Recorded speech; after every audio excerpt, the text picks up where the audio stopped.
So this is a look at the horoscope of Elon Musk.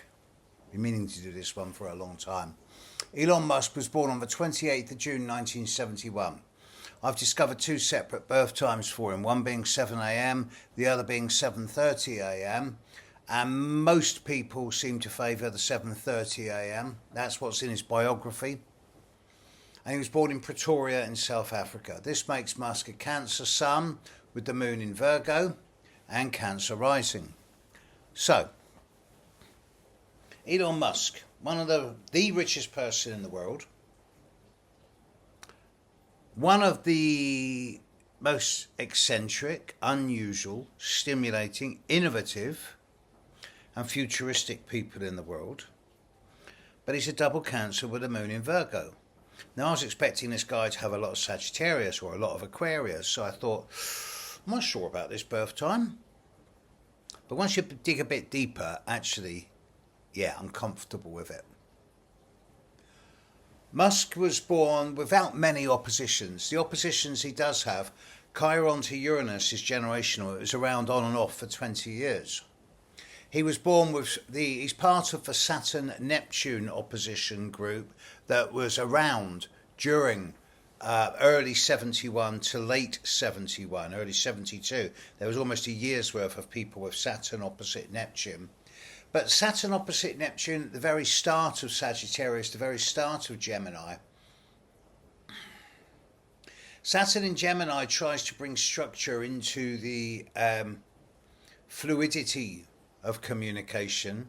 Neptune in Sagittarius is about finding a blend between philosophy and spirituality. And Neptune opposite Saturn can deconstruct some of Saturn's more rigid boundaries and dissolve old boundaries, old limitations, old restrictions. Saturn opposite Neptune can bring structure into the imagination. So with that Saturn-Neptune opposition, Musk is going to go, well, these are the rules. Why should I play by them? And why don't I create something out of my own imagination? Which is why he's done so well with OpenAI and Tesla and the Boring Company and X.com, which became ultimately PayPal, and SpaceX. All innovative, out-of-the-box ideas. He was also born with Saturn and Gemini at the start of Gemini, opposite Jupiter retrograde at the end of Scorpio. And people born with Jupiter opposite Saturn tend to be polarized when it comes to the ideas of finance, business and economy. They're either lousy at it or they're really good at it. Musk was also born with Mars in Aquarius conjunct his North Node, trine his Venus in Gemini. He doesn't have time for fools. He's got a strong intellect,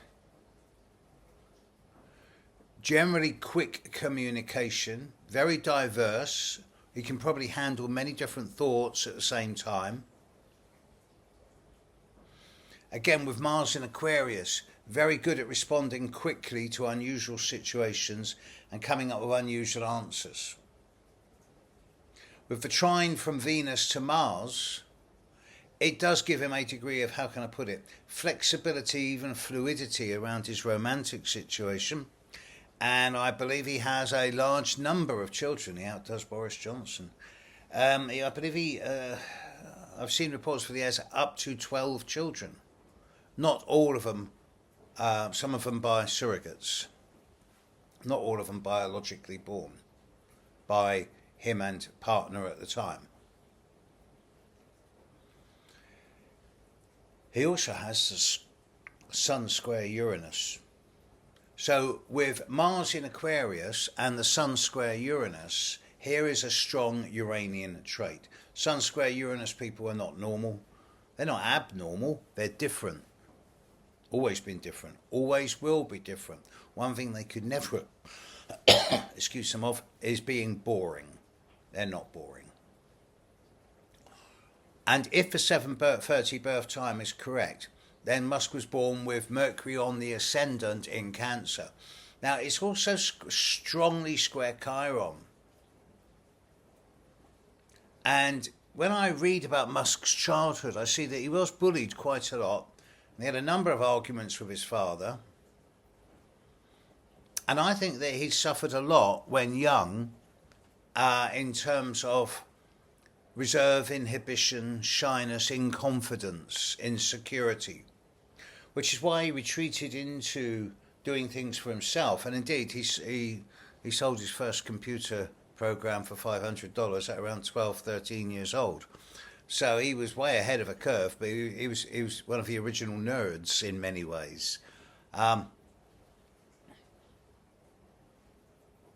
I do see him as a loner. Not lonely, but alone. A lot of 12th house. There's also a very strong square between Pluto to Ceres, the asteroid of nurturing and of the mother. Now, when his parents divorced, Musk teamed up more with his father than his mother. And there are voices of regret about this from him. And stories, interviews, appearances by his father talking about Musk's childhood are fairly common. Very little is known about the relationship with his mother. And with Pluto squaring Ceres, this is common in the charts of people who feel some type of abandonment issue, whether their mother has abandoned them or they have abandoned their mother. And I do feel there's an element of regret there. The Venus trine Mars in his chart and the Pluto trine Saturn both give intellectual and physical drive and stamina and resilience. And there's a number of nice sextiles, particularly the Jupiter-Pluto, which gives him a great deal of comfort with his own psychology. As I said, he doesn't suffer fools gladly. And most specifically, the very strong sextile between the Sun and Moon, 2.5 degrees apart. Now, people with a Sun sextile Moon, they're kind of quite integrated into themselves. They're comfortable in their own skin, they know who they are. But that Moon in Virgo, although it doesn't receive any difficult aspects, Moon in Virgo in the second house, he is a micromanager. In fact, to use his own words, he's a nanomanager. He likes to know everything that's going on. He has his own opinions about which ways work and which don't. And with that Moon in Virgo, his capacity for analysis and for fine-tuning is of the highest of orders. So let's have a look at what's going on for him. I'm not looking at his progressed chart so much. I note with interest that it is only since the assassination attempts on Trump that Musk came out openly in favour of Trump. And it was around that time that Mars in the sky passed on top of Musk's ascendant. And because of Mars's upcoming retrograde, Mars is going to be in Musk's first house for 7 or 8 months, from August, to be precise. Mars moved into Musk's first house around late September, and it's going to stay there till May. So he's going to be active in this next 4 or 5 months. His energy levels are high. Pluto is trining his Saturn and sextiling his Neptune, so psychologically he appears to be in a very good space. Neptune is no longer challenging his chart. Uranus is going to be on top of his Saturn next year. Now that's going to be an interesting one. Saturn rules his 7th house of one-to-one relationships, whether it is with parent, spouse, child, friend, social, professional, family, one-to-ones, personal and intimate even.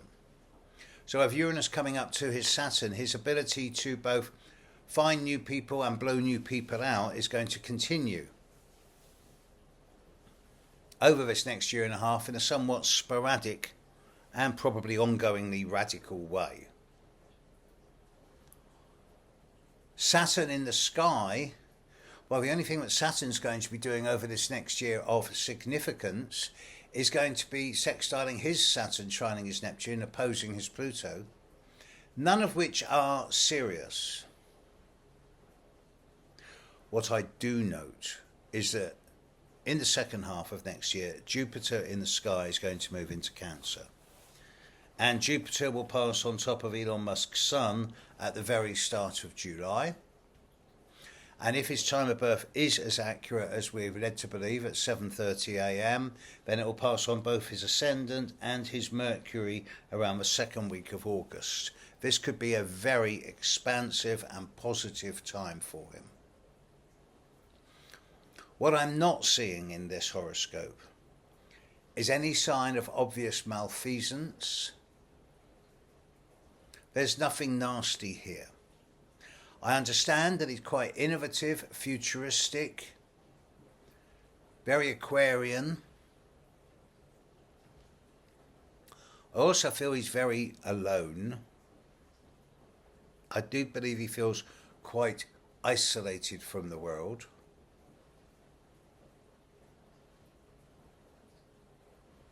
But he's also a genius. Sun square Uranus, Mars in Aquarius. And he's going to enchant and entrance us with new ways of understanding our world. And from a personal perspective, whilst I obviously respect and even admire his ability to invent new technology, to come up with new ideas for expanding humanity's goals and aims for the future, I do wish for a little bit that he'd put a lot more time and energy into developing the philosophical, the spiritual, and even the esoteric side of his nature. But billionaires don't tend to do that. And maybe that's why they're billionaires. Okay, more on this one another time. Hope it's been interesting. Bye.